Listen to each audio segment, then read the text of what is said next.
Melvin's in the middle, and so she knows where he is. She knows her groom. Notice I picked up going to the left because I know already through her long reining and stuff, her weak hind leg is her right hind. So for you guys wanting to handicap your horse for whatever reason, go to the direction they're not the most comfortable, because this is a classy filly, meaning she's intellectually bright and she does not want to fall over. She will, in the classy, intelligent horses, and I can proudly say this, in all my 51 years have never hurt me. It's the dumb horses that hurt you folks. Basically, because if she falls over, she's hurting herself. She feels off balance a little bit because my weight on her, but also she's going to the left.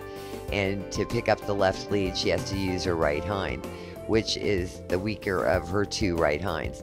In my own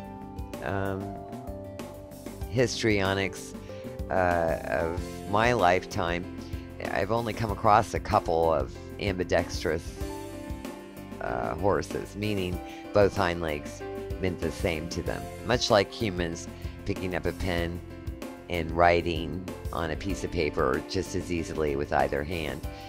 Most, 99% of the time, thoroughbreds specifically have a great left hind and a right hind that is not as equipped.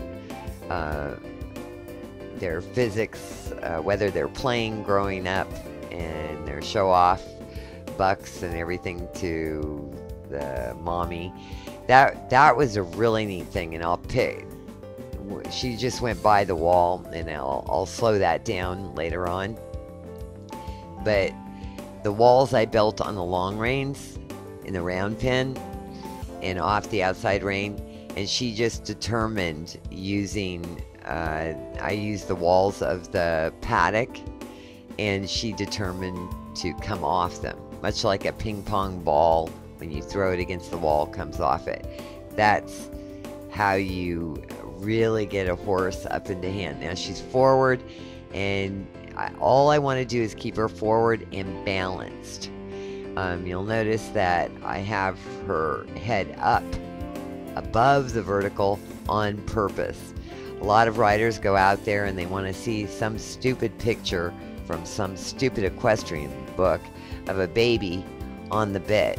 Well, that's totally ridiculous, because when you remove the head and neck, which weighs a lot more than the tail and the bone, the haunches can get underneath themselves. You'll notice however clumsy she might look, flipping her leads and counter cantering. She's always forward, and I'm making walls with my reins. I'm not pulling her. I'm bringing her head up out of the way so she can use her shoulder and her hindquarters underneath her. When she relaxes, which she does in her first ride here in the paddock, she comes into frame all by herself. I'm not putting her on the bit. I'm not doing anything. She puts herself into frame because she balances herself. Now we're crossing over, and I'm going to go to the direction that's easiest for her. And notice how easy that turn was. And the left hind is right underneath her. Now she's going to get cocky. That's why I started out on the left, to the left first. Now she's going to say, well, now I got you in my game, because I've done fun things off the left hind all my life. So all I'm doing there is she's forward, she's balanced, and I'm correcting her in her organization or pattern throughout the paddock. But I'm really leaving her alone. If she's balanced, I don't care if she's counter cantering or cantering. I just want to leave her alone. Now she's on the right lead again. She's a lot like her mom. She learns really, really fast. And you'll notice now she's flipped. She's on the left lead. Now she's on the right lead. But I removed her head and neck to get that right lead. She's asking questions in nanoseconds, and I'm answering them. Well, frankly, because of years I've been on babies, and you don't want to make the mistake of putting a bad thing in their brain. So you want to give them a time to ask the question like any young kid would do, without making them uncomfortable. Now this frame that she's in, you could go to Devon and see a young 2-year-old, if you can find it, do this frame. This frame is not from side reins and German martingales or rings. That's balance. She's in balance with herself. And as soon as she gave me what I wanted, and her breathing and everything is exemplary. She's relaxed, and look at her tail, and she's not winging it anymore, but she's putting her head and neck. Now she's a nice coupled filly, but look at her hind legs come up into her front legs. She's not, her haunches are square with her front legs, even when she's turning. She's underneath herself. And now she's balancing. I'm just touching her barely on the mouth to go over the ground to give her confidence that I didn't just drop the reins. And now I'm going to change directions. This has to do with having a good gallop the first time on the racetrack.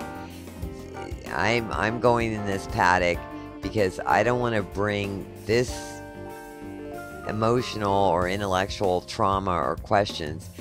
I want it divorced forever from the racetrack, because horses, in my humble opinion, relate everything to their task. So via the long reining, I've taught her mouth balance coming off the outside aids. And now in this paddock, she's asked me questions because she's green that I'm going to buck, and this is I'm free, and I'm going to do what I did as a baby. And I asked her, no, you're going to balance and focus on a nice little canter here. So she knows Melvin.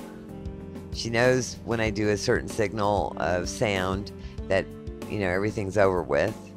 And she knows, this filly already knows, that she's going back across to the shed row, having a bath and relaxing, and she's going to be walked, and she's going to be grazed.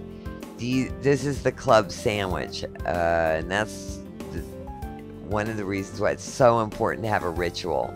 She knows this shed row. She's walking down the shed row. She's familiar. Everything's familiar. So the only question she had was open paddock, and me asking her to go, much further radius than the round pin. So hopefully on the racetrack, you'll see the first time out will be straight as an arrow. No wiggly noodle stuff. We did the noodle stuff in the paddock.